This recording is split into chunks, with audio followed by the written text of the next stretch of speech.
So yun, good morning mga boss. Bali ngayong araw nga ay naglinis ako ng motor.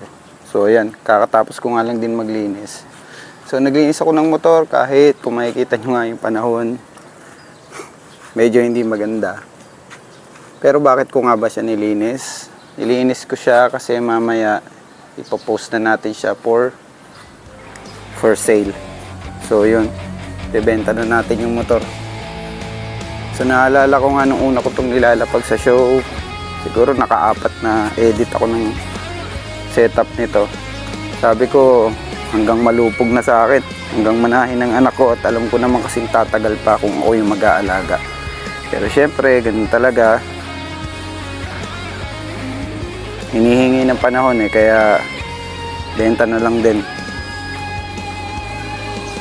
So yan. Mas maganda kung tropang stance yung makakakuha para makikita-kita ko pa rin yung motor.